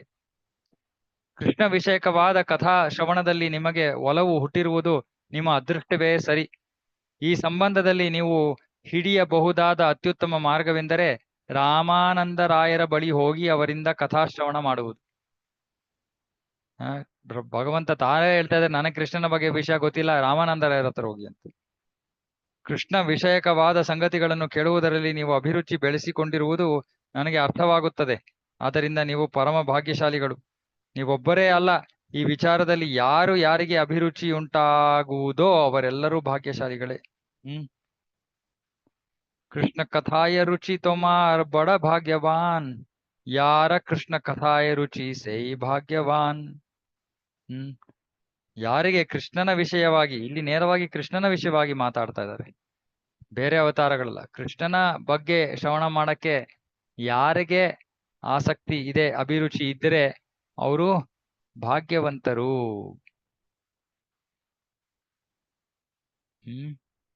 ಭಾಗ್ಯವಂತರು.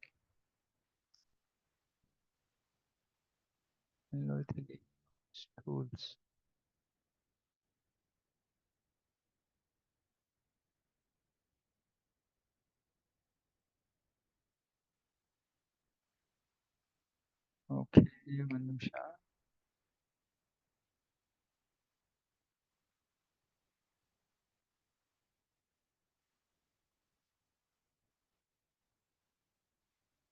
ಓಕೆ, ಭಾಗ್ಯಶಾಲಿಗಳೇ. ವರ್ಣ ಹಾಗೂ ಆಶ್ರಮ ಪದ್ಧತಿಗಳ ಪ್ರಕಾರ ತನ್ನ ನಿಯತ ಕಾರ್ಯಗಳನ್ನು ಮಾಡಿಯೂ ತನ್ನಲ್ಲಿ ಸುಪ್ತವಾಗಿರುವ ಕೃಷ್ಣ ಪ್ರೇಮವನ್ನು ಬೆಳೆಸಿಕೊಳ್ಳದಿದ್ದರೆ ಅಥವಾ ಕೃಷ್ಣ ವಿಷಯಕ ಶ್ರವಣ ಕೀರ್ತನಾದಿಗಳ ಪ್ರಕ್ರಿಯೆಯನ್ನು ಎಚ್ಚರಿಸಿಕೊಳ್ಳದಿದ್ದರೆ ಅಂತಹ ವ್ಯಕ್ತಿಯು ಮಾಡುತ್ತಿರುವುದು ನಿಜಕ್ಕೂ ವ್ಯರ್ಥ ಕಾಯಕ.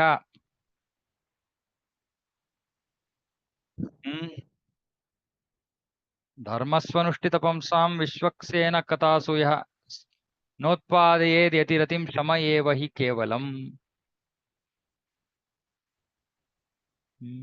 ಶಮ ಏವ ಹಿ ಕೇವಲಂ.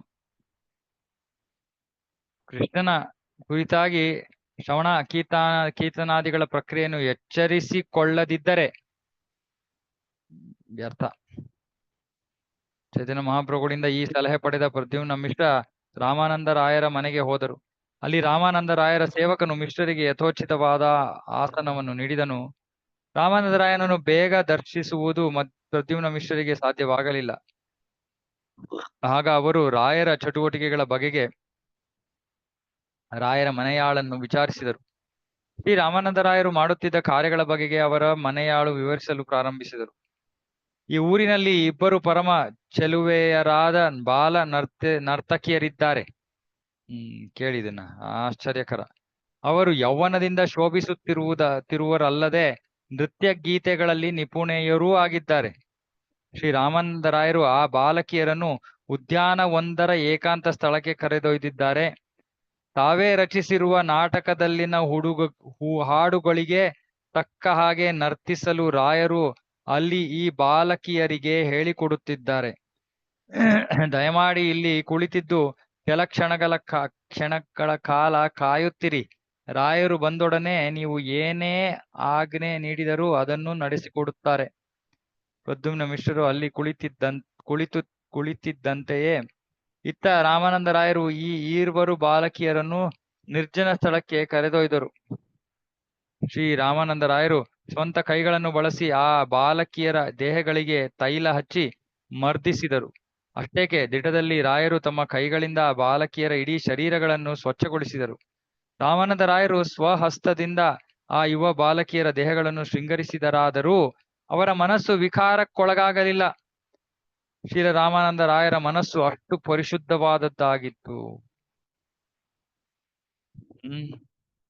ಮನಸ್ಸು ಪರಿಶುದ್ಧವಾದದ್ದಾಗಿದ್ದರೆ ಭೌತಿಕ ವಿಷಯಗಳಿಂದ ವ್ಯಕ್ತಿ ವಿಚಲಿತನಾಗೋದಿಲ್ಲ. ವಿಚಲಿತರಾಗ್ತಾ ಇದೀವಿ ಅಂದ್ರೆ ನಮ್ಮ ಮನಸ್ಸು ಕಲುಷಿತವಾಗಿದೆ. ಯಾವುದೇ ಭೌತಿಕ ವಿಷಯ ಇರ್ಲಿ. ಇಲ್ಲಂತೂ ತುಂಬಾ ಇದು ಕಲ್ಪಿಸಿಕೊಳ್ಳಕ್ ಸಾಧ್ಯವಾಗದೇ ಇರುವಂತ ವಿಷಯ. ಅಷ್ಟು ಮುಂದುವರೆದಿದ್ದಂತಹ ಭಕ್ತರು ರಾಮಾನಂದರಾಯರು. ಆ ಯುವತಿಯರನ್ನು ಮುಟ್ಟುವಾಗ ರಾಮಾನಂದರಾಯರು ಒಂದು ಮರವನ್ನೋ ಕಲ್ಲನ್ನೋ ಮುಟ್ಟಿದವರಂತೆ ಇದ್ದರು. ಅವರ ದೇಹ ಹಾಗೂ ಮನಸ್ಸುಗಳು ಅಬಾಧಿತವಾಗಿದ್ದವು. ತಮ್ಮ ಮೂಲ ಪ್ರವೃತ್ತಿಯಿಂದ ತಾವು ಗೋಪಿಯರ ಸೇವಕಿ ಎಂಬ ಭಾವ ಶ್ರೀ ರಾಮಾನಂದರಾಯರಲ್ಲಿ ಮನ ಮಾಡಿಕೊಂಡಿತ್ತು ಎಂದೇ ಅವರು ಆ ನರ್ತಕಿಯರಿಗೆ ಸ್ನಾನ ಮಾಡಿಸುವ ರೀತಿಯಲ್ಲಿ ಕಾರ್ಯಮಗ್ನರಾಗುತ್ತಿದ್ದರು. ಏನಂದ್ರೆ ಇಲ್ಲಿ ಗೋಲೋಕ ಬೃಂದಾವನಕ್ಕೆ ಹೋದಾಗ ಯೋಗ ರಾಧಾರಾಣಿಯ ಸಖಿಯರು ರಾಧಾರಾಣಿಗೆ ಸ್ನಾನವನ್ನ ಮಾಡಿಸ್ತಾರೆ. ರಾಮಾನಂದರಾಯರು ತಮ್ಮ ಮೂಲ ಸ್ಥಿತಿಯಲ್ಲಿ ಗೋಲೋಕ ಬೃಂದಾವನದಲ್ಲಿ ಗೋಪಿ ಅಥವಾ ಮಂಜರಿ. ಹಾಗಾಗಿ ಆ ಗೋಪಿಯರ ಸೇವಕಿ ಅಂದ್ರೆ ಮಂಜರಿ, ಗೋಪಿಯರ ಸೇವಕಿ ಎಂಬ ಭಾವ ಅವರಲ್ಲಿತ್ತು ಆಗ್ಲೇ. ಯಾಕಂದ್ರೆ ಅವರು ಮುಕ್ತಾತ್ಮರಾಗಿದ್ರು, ಪರಿಪೂರ್ಣ ಹಂತದಲ್ಲಿದ್ರು. ತಮ್ಮನ್ನ ತಾವು ಈ ಭೌತಿಕ ಶರೀರ ಅಂತ ಗುರುತಿಸ್ಕೊಳ್ತಾನೆ ಇರ್ಲಿಲ್ಲ ಅವರು. ಈ ಆತ್ಮ ಯಾರು? ಆಧ್ಯಾತ್ಮಿಕ ಜಗತ್ತಿನಲ್ಲಿ ಗೋಪಿಕೆಯರ ಸೇವಕಿ. ಹಾಗಾಗಿ ಇಲ್ಲೂ ಕೂಡ ಅದೇ ಕೆಲಸ ಮಾಡ್ತಾ ಇದ್ದೀನಿ ಅಷ್ಟೇ. ಹೀಗೆ ರಾಯರು ಹೊರನೋಟಕ್ಕೆ ಗಂಡಸಿನಂತೆ ಕಂಡರೂ ಅನಾಂತರಂಗಿಕವಾಗಿ ಎಂದರೆ ತಮ್ಮ ಮೂಲ ಆಧ್ಯಾತ್ಮಿಕ ಪ್ರವೃತ್ತಿಯಿಂದ ತಾವೊಬ್ಬ ಸೇವಕಿ ಎಂದೇ ಭಾವಿಸಿದ್ದರು. ಹಾಗೆ ಆ ಇಬ್ಬರು ನರ್ತಕಿಯರು ಗೋಪಿಯರೆಂಬುದು ಅವರ ಭಾವನೆಯಾಗಿತ್ತು. ಅವರಿಬ್ರು ಗೋಪಿಯರು, ನಾನು ಅವರ ಸೇವಕಿ, ಹಾಗಾಗಿ ಸೇವೆ ಮಾಡ್ತಾ ಇದ್ದೀನಿ ಅಷ್ಟೇ. ಶ್ರೀ ಚೈತನ್ಯ ಮಹಾಪ್ರಭುಗಳ ಭಕ್ತರ ಮಹಿಮಾತಿಶಯಗಳನ್ನು ಅರ್ಥ ಮಾಡಿಕೊಳ್ಳುವುದು ಬಹಳವೇ ಗಡುತರವಾದ ಕಾರ್ಯ, ಕಷ್ಟ. ಅಂತಹ ಭಕ್ತರಲ್ಲೆಲ್ಲ ಶ್ರೀ ರಾಮಾನಂದರಾಯರು ಅದ್ವಿತೀಯರು. ಏಕೆಂದರೆ ವ್ಯಕ್ತಿಯು ತನ್ನ ರಾಗ ಪರವಶ ಪ್ರೇಮವನ್ನು ಅದರ ಪರಾಕಾಷ್ಠೆಗೆ ಒಯ್ಯಬಹುದೆಂಬುದನ್ನು ಅವರು ತೋರಿಸಿಕೊಟ್ಟರು. ಅಂದ್ರೆ ವ್ಯಕ್ತಿ ಪರಿಪೂರ್ಣತೆಯನ್ನು ಪಡ್ಕೋಬಹುದು ಅಂತ ತೋರಿಸ್ಕೊಟ್ಟಿದ್ದಾರೆ. ನರ್ತಿಸುವುದು ಹೇಗೆಂಬುದನ್ನು, ಹಾಗೆಯೇ ಅಭಿನಯದ ಮೂಲಕ ಹಾಡುಗಳ ಗೂಢಾರ್ಥಗಳನ್ನು ವ್ಯಕ್ತಪಡಿಸುವುದು ಹೇಗೆಂಬುದನ್ನು ರಾಮಾನಂದರಾಯರು ಆ ಇಬ್ಬರು ಯುವತಿಯರಿಗೆ ಹೇಳಿಕೊಟ್ಟರು. ಮುಖದಲ್ಲಿ ತೋರಿಸುವ ಭಾವಗಳಿಂದ ಕಣ್ಣುಗಳ ಹಾಗೂ ದೇಹದ ಇತರ ಅಂಗಗಳ ಚಲನೆಯ ದ್ವಾರ ಸ್ಥಾಯಿ ಹಾಗೂ ಸಂಚಾರಿ ಭಾವಗಳನ್ನು ಅಭಿವ್ಯಕ್ತಗೊಳಿಸುವುದು ಹೇಗೆಂಬುದನ್ನು ರಾಯರು ಆ ಯುವತಿಯರಿಗೆ ಹೇಳಿಕೊಟ್ಟರು. ರಾಮಾನಂದರಾಯರು ಹೇಳಿಕೊಟ್ಟಿದ್ದ ಸ್ತ್ರೀ ಭಂಗಿಗಳ ಹಾಗೂ ನಾಟ್ಯದ ನಿಲುವುಗಳ ಸಹಾಯ ಪಡೆದ ಆ ಯುವತಿಯರು ರಾಗ ಪರವಶತೆಯ ಎಲ್ಲಾ ಭಾವಗಳನ್ನು ಭಗವಾನ್ ಜಗನ್ನಾಥನ ಮುಂದೆ ಪ್ರದರ್ಶಿಸಿದರು. ತರುವಾಯ ರಾಮಾನಂದರಾಯರು ಆ ಇಬ್ಬರು ಯುವತಿಯರಿಗೂ ಉತ್ತಮ ತರದ ಪ್ರಸಾದವನ್ನು ನೀಡಿದರು. ಇದಾದ ಮೇಲೆ ಅವರು ಯಾರ ಕಣ್ಣಿಗೂ ಬೀಳದಿರುವಂತೆ ಇಬ್ಬರನ್ನೂ ಅವರ ಮನೆಗಳಿಗೆ ಕಳಿಸಿದರು. ಹೀಗೆ ಪ್ರತಿದಿನವೂ ರಾಯರು ಆ ಇಬ್ಬರು ಯುವತಿಯರಿಗೆ ಶಿಕ್ಷಣ ನೀಡಿದರು. ತಮ್ಮ ಮನಸ್ಸನ್ನು ಐಹಿಕ ಇಂದ್ರಿಯ ತೃಪ್ತಿಯಲ್ಲಿ ಮುಳುಗಿಸಿರುವ ಗಣನೆಗೆ ಬಾರದ ಸಣ್ಣ ಜೀವಿಗಳು ಶ್ರೀ ರಾಮಾನಂದರಾಯರ ಮನೋಧರ್ಮವನ್ನು ಹೇಗೆ ತಾನೇ ಅರ್ಥ ಮಾಡಿಕೊಂಡರು. ಪ್ರದ್ಯುಮ್ನ ಮಿಶ್ರರು ಆಗಮಿಸಿದ್ದಾರೆ ಎಂಬುದನ್ನು ರಾಮಾನಂದರಾಯರ ಮನೆಯಾಳು ಅವರಿಗೆ ತಿಳಿಸಲಾಗಿ ಅವರು ಕೂಡಲೇ ಸಭಾ ಭವನಕ್ಕೆ ಬಂದರು. ರಾಮಾನಂದರಾಯರು ಪ್ರದ್ಯುಮ್ನ ಮಿಶ್ರರಿಗೆ ನಮಸ್ಕರಿಸಿದರು. ಬಳಿಕ ಸಕಲ ಮರ್ಯಾದೆಗಳೊಡನೆ ನಮ್ರ ಭಾವದಿಂದ ಹೀಗೆಂದರು: ಸ್ವಾಮಿ, ತಾವು ಬಂದು ಬಹಳ ಹೊತ್ತಾಗಿದೆ. ನೀವು ಬಂದದ್ದನ್ನು ನನಗೆ ಯಾರೂ ತಿಳಿಸಲಿಲ್ಲ. ಆದ್ದರಿಂದ ತಮ್ಮ ಚರಣ ಕಮಲಗಳಿಗೆ ನಾನು ನಿಶ್ಚಯವಾಗಿಯೂ ಅಪರಾಧವೆಸಗಿದ್ದೇನೆ. ನೋಡಿ, ಅಷ್ಟು ಮುಂದುವರೆದಿದ್ದಂತ ಭಕ್ತರಾಗಿದ್ರು ಹೇಳ್ತಾ ಇದ್ದಾರೆ, ನಾನು ತಪ್ಪನ್ನ ಮಾಡಿದ್ದೀನಿ, ಅಪರಾಧ ಮಾಡಿದ್ದೀನಿ. ನಿಮ್ಮ ಆಗಮನದಿಂದ ನನ್ನ ಇಡೀ ಮನೆಯು ಪಾವನವಾಗಿದೆ. ದಯೆ ಇಟ್ಟು ಆಜ್ಞೆ ನೀಡಿ ನನ್ನಿಂದ ಆಗಬೇಕಾದುದು ಏನು? ನಾನು ನಿಮ್ಮ ಸೇವಕ. ನೋಡಿ ಈ ಮನೋಭಾವ, ನಾನು ನಿಮ್ಮ ಸೇವಕ. ಪ್ರದ್ಯುಮ್ನ ಮಿಶ್ರ ಉತ್ತರ ಕೊಟ್ಟರು: ನಾನು ನಿಮ್ಮನ್ನು ನೋಡಲು ಬಂದೆ ಅಷ್ಟೇ. ಶ್ಲಾಘ್ಯರಾದ ತಮ್ಮನ್ನು ಕಂಡು ನಾನು ಪಾವನನಾದೆ. ಆಗಾಗಲೇ ಬಹಳ ಇದ್ದುದು ಪ್ರದ್ಯುಮ್ನ ಮಿಶ್ರರಿಗೆ ತಿಳಿಯಿತು. ಹಾಗಾಗಿ ಅವರು ರಾಮಾನಂದರಾಯರಿಗೆ ಏನನ್ನೂ ಹೇಳಲಿಲ್ಲ. ಪ್ರತಿಯಾಗಿ ರಾಯರ ಅಪ್ಪಣೆ ಪಡೆದು ತಮ್ಮ ಮನೆಗೆ ಹಿಂದಿರುಗಿದರು. ಮರುದಿನ ಪ್ರದ್ಯುಮ್ನ ಮಿಶ್ರರು ಚೈತನ್ಯ ಮಹಾಪ್ರಭುಗಳ ಸನ್ನಿಧಿಗೆ ಬಂದಾಗ ಪ್ರಭುವರ್ಯರು ಅವರನ್ನು ಕೇಳಿದರು: ರಾಮಾನಂದರಾಯರಿಂದ ಕೃಷ್ಣ ವಿಷಯಕವಾದ ಕಥೆಗಳನ್ನು ಹೇಳಿದ್ರೆ ನೀವು ನೆನ್ನೆ? ಅದಾದ ಮೇಲೆ ಪ್ರದ್ಯುಮ್ನ ಮಿಶ್ರರು ರಾಮಾನಂದರಾಯರ ಚಟುವಟಿಕೆಗಳನ್ನು ಪ್ರಭುಗಳಿಗೆ ವಿವರಿಸಿ ಹೇಳಿದರು. ಈ ಚಟುವಟಿಕೆಗಳ ಬಗ್ಗೆ ಕೇಳಿದ್ದಾದ ತರುವಾಯ ಚೈತನ್ಯ ಮಹಾಪ್ರಭುಗಳು ಮಾತನಾಡತೊಡಗಿದರು. ಚೈತನ್ಯರು ಹೇಳಿದರು: ನಾನೊಬ್ಬ ಸನ್ಯಾಸಿ. ನಾನು ನಿಶ್ಚಯವಾಗಿಯೂ ವಿರಕ್ತನೆಂಬುದೇ ನನ್ನ ಎಣಿಕೆ. ಹೆಂಗಸನ್ನು ನೋಡುವ ಮಾತು ಹಾಗಿರಲಿ. ಹೆಂಗಸಿನ ಹೆಸರನ್ನು ಕೇಳಿಯೇ ನನ್ನ ದೇಹ ಹಾಗೂ ಮನಸ್ಸುಗಳಲ್ಲಿ ವಿಕಾರ ಉಂಟಾಗುತ್ತದೆ. ಆದ್ದರಿಂದ ಹೆಂಗಸಿನ ದರ್ಶನದಿಂದ ಮನಸ್ವಾಸ್ಥ್ಯ ಕಳೆದುಕೊಳ್ಳುವರು ಯಾರು? ಇದಂತೂ ತುಂಬಾ ಕಷ್ಟ.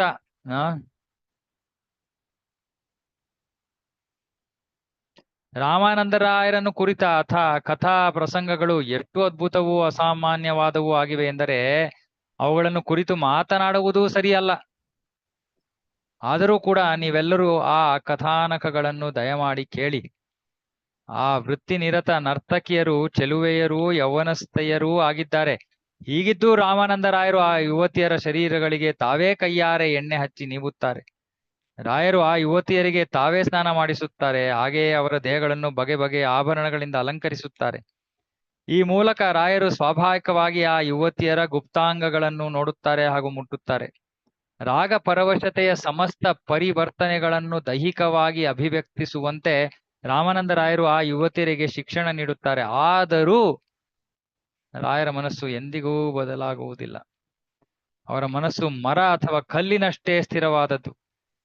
ದಿಟದಲ್ಲಿ ತರುಣಿಯರನ್ನು ಸ್ಪರ್ಶಿಸಿದಾಗಲೂ ಅವರ ಮನಸ್ಸು ವಿಚಲಿತವಾಗುವುದಿಲ್ಲ ಎನ್ನುವುದು ಬೆರಗು ಉಂಟು ಮಾಡುವಂತಹ ವಿಚಾರ. ಇಂತಹ ಕಾರ್ಯಗಳನ್ನು ಮಾಡುವ ವಿಶೇಷ ಹಕ್ಕು ರಾಮಾನಂದರಾಯರೊಬ್ಬರದೇ ಆಗಿದೆ. ಏಕೆಂದರೆ ಅವರ ದೇಹವು ಲೌಕಿಕವಾದುದಲ್ಲ, ಅದು ಸಂಪೂರ್ಣವಾಗಿ ಆಧ್ಯಾತ್ಮಿಕ ಶರೀರವಾಗಿ ಪರಿವರ್ತನೆಗೊಂಡಿದೆ ಎಂಬುದು ನನಗೆ ಅರ್ಥವಾಗುತ್ತದೆ. ನೋಡಿ, ಇದು ಮುಂದುವರೆದಂತ ಹಂತ. ಅವರ ಮನಸ್ಸನ್ನು ಅವರೊಬ್ಬರು ಮಾತ್ರವೇ ಅರ್ಥ ಮಾಡಿಕೊಳ್ಳಬಲ್ಲರು. ಬೇರೆ ಯಾರೂ ಅಷ್ಟಕ್ಕೆ ಸಮರ್ಥರಲ್ಲ. ಆದರೆ ಶಾಸ್ತ್ರ ವಾಕ್ಯದ ಅನುಸಾರ ನಾನೊಂದು ಊಹೆ ಮಾಡಬಲ್ಲೆ. ವೈದಿಕ ಧರ್ಮ ಗ್ರಂಥವಾದ ಶ್ರೀಮದ್ ಭಾಗವತವು ಈ ವಿಷಯದಲ್ಲಿ ನೇರ ಪ್ರಮಾಣ ಒದಗಿಸುತ್ತದೆ. ಕೃಷ್ಣನು ಗೋಪಿಯರೊಡನಾಡಿದ ರಾಸ ನೃತ್ಯದಂತಹ ಲೀಲೆಗಳ ಬಗೆಗೆ ವ್ಯಕ್ತಿಯು ವರ್ಣಿಸಿದರಾಗಲಿ ಇಲ್ಲವೇ ಶ್ರವಣ ಮಾಡಿದರಾಗಲಿ ಅವನ ಹೃದಯದಲ್ಲಿನ ವಿಷಯಾಭಿಲಾಷೆ ಹಾಗೂ ಪ್ರಾಕೃತಿಕ ತ್ರಿಗುಣಗಳ ಘರ್ಷಣೆಯಿಂದಾದ ಎದೆಗುದಿ ಕೂಡಲೇ ಇಲ್ಲವಾಗುತ್ತವೆ. ಆ ವ್ಯಕ್ತಿಯು ನಮ್ರನೂ ಮೌನಿಯೂ ಆಗುತ್ತಾನೆ.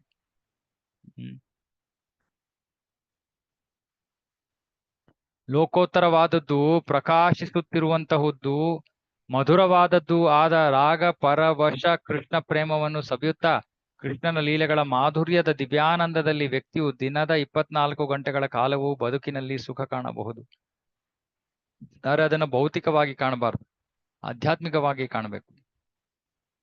ಆ ಯೋಗ್ಯತೆ ನಮ್ಮಲ್ಲಿ ಇಲ್ಲ ಅಂದ್ರೆ ಅಂತಹ ಲೀಲೆಗಳ ಶ್ರವಣದಲ್ಲಿ ತೊಡಗಬಾರ್ದು. ಆದ್ರೆ ಹಿಂದಿನ ಶ್ಲೋಕದಲ್ಲಿ ಹೇಳಿದ್ರು ಇಂತಹ ಲೀಲೆಗಳನ್ನ ನಾವು ಬಹಳ ಮುಂದುವರೆದಿರುವಂತಹ ಭಕ್ತರಿಂದ ಶ್ರವಣ ಮಾಡಿದ್ರೆ ನಮ್ಮ ಮನಸ್ಸಿನಲ್ಲಿರೋ ಕಾಮೇಚ್ಛೆಗಳು ಎಲ್ಲವೂ ಕೂಡ ನಾಶವಾಗೋಗುತ್ತಂತೆ. ಅಷ್ಟು ಪ್ರಬಲವಾದದ್ದು ಕೃಷ್ಣನ ಲೀಲೆಗಳ ಶ್ರವಣ. ಅವನ ರಾಸ ನೃತ್ಯ, ಅವನ ಗೋಪಿಯರೊಂದಿಗಿನ ವ್ಯವಹಾರಗಳು ಇವೆಲ್ಲವೂ ಬಹಳ ಬಹಳ ಲೋಕೋತ್ತರವಾದದ್ದು.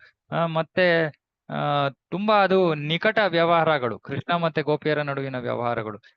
ಸಾಮಾನ್ಯರು ಅದನ್ನ ಕೇಳಿ ಅದು ಒಬ್ಬ ಸಾಮಾನ್ಯ ಹುಡುಗ ಹುಡುಗಿಯರ ನಡುವಿನ ವ್ಯವಹಾರ ಅಂತ ಅನ್ಕೊಂಡ್ಬಿಡ್ತಾರೆ. ಆದ್ರೆ ಯಾವಾಗ ಅದನ್ನ ಮುಂದುವರೆದಂತಹ ಪ್ರಗತಿ ಸಾಧಿಸಿರುವಂತ ಭಕ್ತರು ಅವರಿಂದ ಯಾವಾಗ ಶ್ರವಣ ಮಾಡ್ತಾರೋ ಆಗ ಈ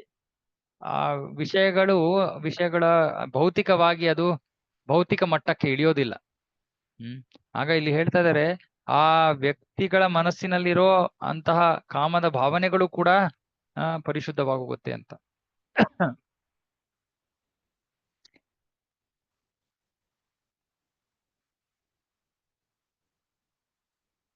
ಕೃಷ್ಣನು ಗೋಪಿಯರೊಡನಾಡಿದ ರಾಸಕ್ರೀಡೆಯ ಲೀಲಾ ಪ್ರಸಂಗಗಳನ್ನು ಸಾಕ್ಷಾತ್ಕೃತನೊಬ್ಬನ ಯಾರು ಸಾಕ್ಷಾತ್ಕಾರವನ್ನು ಪಡ್ಕೊಂಡ್ಯಾರೋ ಅಂತಹ ವ್ಯಕ್ತಿ ಬಾಯಿಂದ ಸತತವಾಗಿ ಶ್ರವಣ ಮಾಡುವ ವಿಶ್ವಾತೀತ ಶಾಂತ ಮನಸ್ಕನು ಅಥವಾ ಅಂತಹ ಲೀಲಾ ಪ್ರಸಂಗಗಳನ್ನು ವರ್ಣಿಸುವವನು ದೇವೋತ್ತಮ ಪರಮ ಪುರುಷನ ಪಾದಾರವಿಂದಗಳಲ್ಲಿ ಪೂರ್ಣಾವಧಿ ಸೇವೆ ಮಾಡುವ ದಿವ್ಯ ನೆಲೆಯನ್ನು ಸಾಧಿಸಿಕೊಳ್ಳಬಹುದು.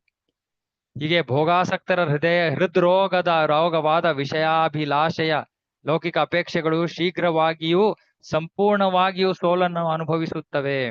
ಆದ್ರೆ ಇಲ್ಲಿ ಮುಖ್ಯವಾದದ್ದು ಸಾಕ್ಷಾತ್ಕೃತನೊಬ್ಬನ ಬಾಯಿಂದ ನಾವು ಈ ವಿಷಯಗಳನ್ನ ಶ್ರವಣ ಮಾಡಿದ್ರೆ ಸತತವಾಗಿ ಶ್ರವಣ ಮಾಡಿದ್ರು ನಮ್ಮ ವಿಷಯಾಭಿಲಾಷೆಯ ಲೌಕಿಕ ಅಪೇಕ್ಷೆಗಳು ಎಲ್ಲವೂ ಶೀಘ್ರವಾಗಿಯೂ ಸಂಪೂರ್ಣವಾಗಿಯೂ ಸೋಲನ್ನು ಅನುಭವಿಸುತ್ತವೆ. ಅಂದ್ರೆ ಎಲ್ಲವೂ ನಾಶವಾಗುವುದು.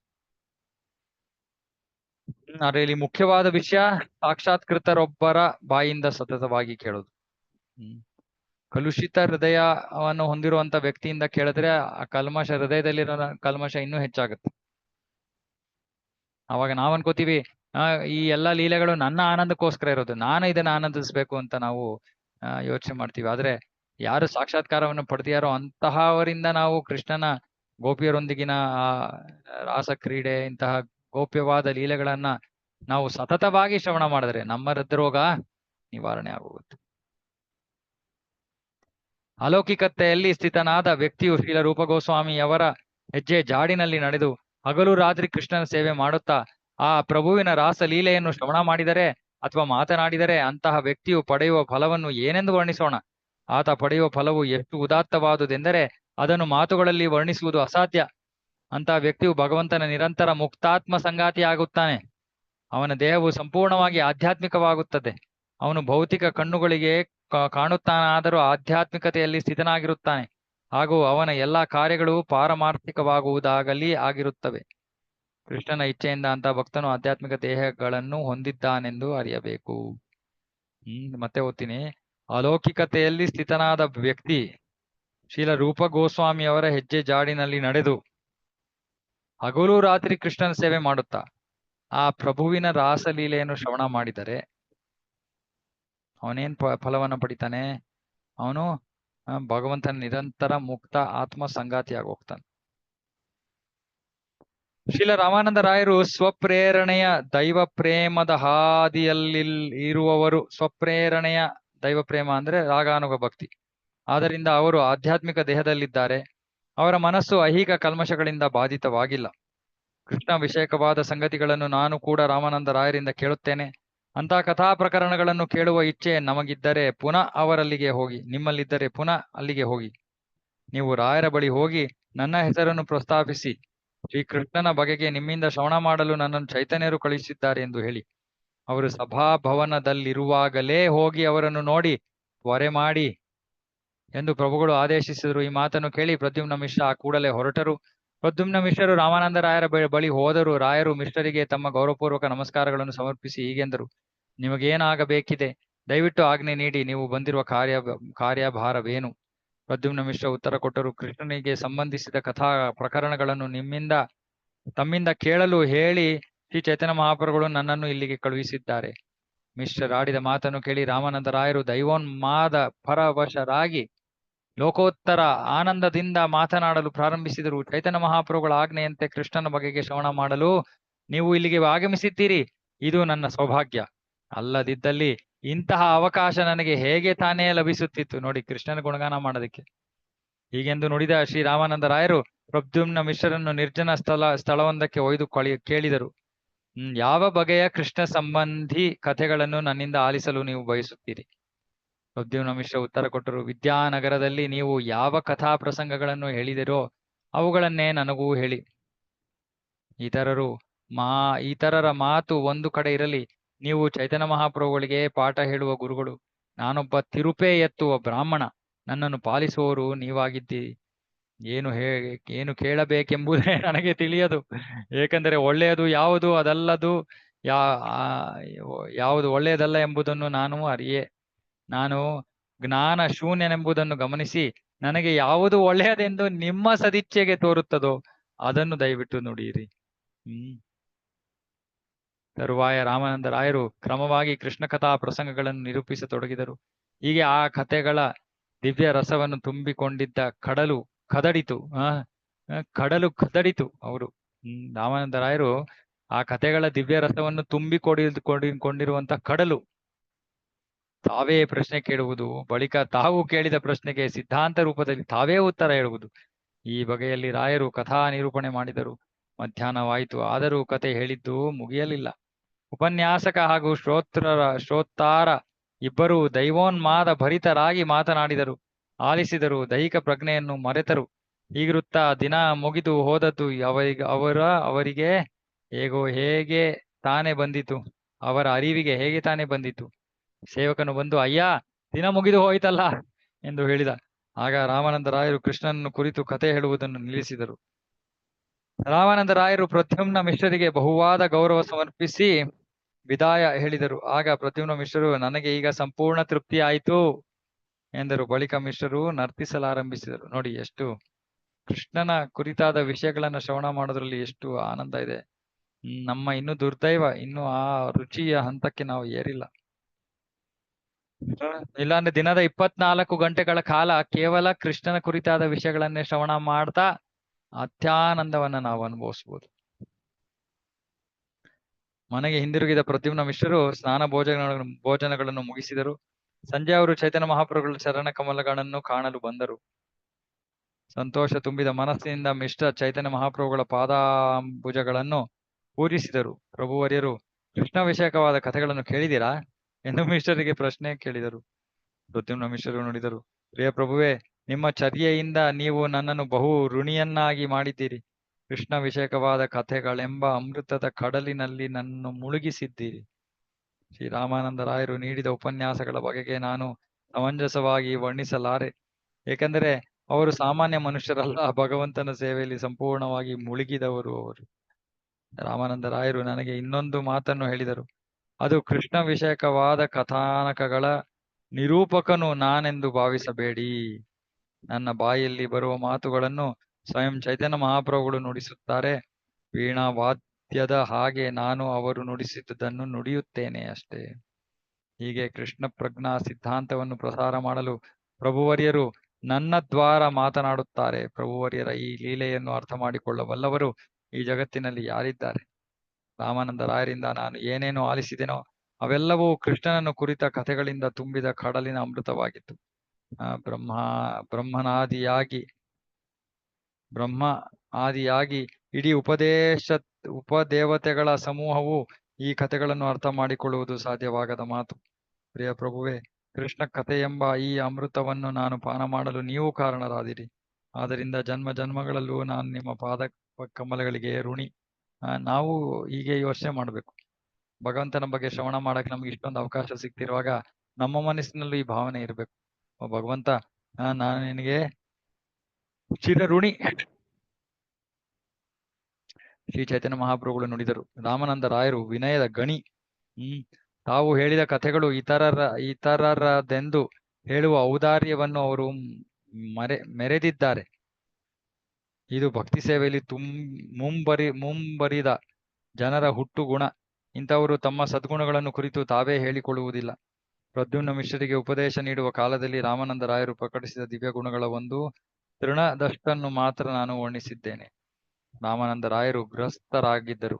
ಆದರೂ ಅವರು 6 ಬಗೆಯ ದೈಹಿಕ ಪರಿವರ್ತನೆಗಳಿಗೆ ಒಳಪಟ್ಟವರಾಗಿರಲಿಲ್ಲ. ಹಣಕ್ಕೆ ಬೆಲೆ ಕೊಡುವ ಮನುಷ್ಯನಂತೆ ಹೊರನೋಟಕ್ಕೆ ಕಂಡರೂ ಸನ್ಯಾಸಿಗಳಿಗೆ ಕೂಡ ಉಪದೇಶ ನೀಡಬಲ್ಲವರಾಗಿದ್ದರು. ರಾಮಾನಂದ ರಾಯರ ದಿವ್ಯ ಗುಣಗಳನ್ನು ಪ್ರಕಾಶಕ್ಕೆ ತರುವುದು ಚೈತನ್ಯ ಮಹಾಪ್ರಭುಗಳ ಉದ್ದೇಶವಾಗಿತ್ತು ಎಂದೇ ಅವರು ಕಥಾಶ್ರವಣದ ಹಿನ್ನೆಲೆ ಕೊಟ್ಟು ಪ್ರದ್ಯುಮ್ನ ಮಿಶ್ರರನ್ನು ರಾಯರ ಬಳಿ ಕಳುಹಿಸಿದರು. ತಮ್ಮ ಭಕ್ತರ ಗುಣಗಳನ್ನು ಬೆಳಕಿಗೆ ತರುವುದು ಹೇಗೆಂಬುದನ್ನು ದೇವತಮ ಪರಮಪುರುಷ ಚೈತನ್ಯ ಮಹಾಪ್ರಭುಗಳು ಚೆನ್ನಾಗಿ ಬಲ್ಲರು. ಆದ್ದರಿಂದ ಚಿತ್ರಗಳಿಗೆ ಬಣ್ಣ ಹಚ್ಚುವ ಕಲಾವಿದನಂತೆ ಕಾರ್ಯನಿರ್ವಹಿಸುತ್ತಾ ಅವರು ಶಿಷ್ಯರ ಗುಣಗಳನ್ನು ನಾನಾ ರೀತಿಯಲ್ಲಿ ಪ್ರಕಾಶಪಡಿಸುವರು. ಅಲ್ಲದೆ ಹಾಗೆ ಮಾಡಿದ್ದರಿಂದ ತಮಗೆ ಲಾಭವಾಯಿತೆಂದು ಎಣಿಸುವರು. ಇನ್ನೂ ಒಂದು ವಿಶೇಷ ಗುಣ ಶ್ರೀ ಚೈತನ್ಯ ಮಹಾಪ್ರಭುಗಳಲ್ಲಿದೆ. ಹೇ ಭಕ್ತ ಜನರೇ, ಅದನ್ನು ಗಮನವಿಟ್ಟು ಆಲಿಸಿ. ಬಹಳ ಗಹನವಾದವುಗಳಾದ ತಮ್ಮ ಪೌಷ್ಕಲ್ಯ ಹಾಗೂ ವಿಶೇಷ ಗುಣಗಳನ್ನು ಅವರು ಬೆಳಕಿಗೆ ತರುವ ರೀತಿಯನ್ನು ದಯವಿಟ್ಟು ಜಾಗರೂಕರಾಗಿ ಆಲಿಸಿರಿ. ಹೆಸರಿಗೆ ಮಾತ್ರದ ವಿರಕ್ತರ ಹಾಗೂ ವಿದಗ್ಧ ವಿದ್ವಾಂಸರ ಅಹಂಕಾರವನ್ನು ನಾಶಗೊಳಿಸಲು ಪ್ರಭುವರ್ಯರು ಅನುಸರಿಸುವ ಮಾರ್ಗ ಇದು.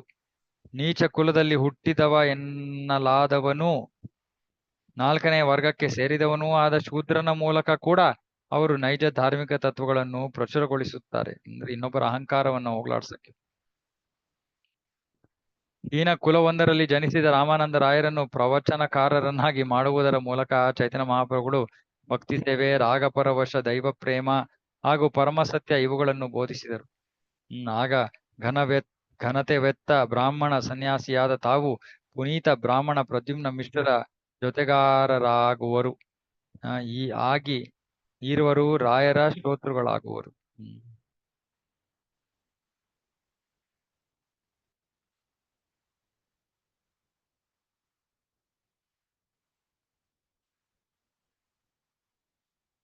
ಓಕೆ, ಸಮಯ ಆಗೋಯ್ತು.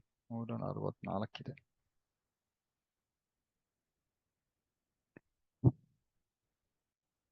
ಮಹಮ್ಮದೀಯರ ಕುಟುಂಬವೊಂದರಲ್ಲಿ ಜನಿಸಿದ್ದ ಹರಿದಾಸ ಠಾಕೂರರ ಮೂಲಕ ಚೈತನ್ಯ ಮಹಾಪ್ರಭುಗಳು ಪ್ರಭುವಿನ ಪವಿತ್ರ ನಾಮದ ಮಹತ್ವವನ್ನು ಪ್ರಚುರಪಡಿಸಿದರು.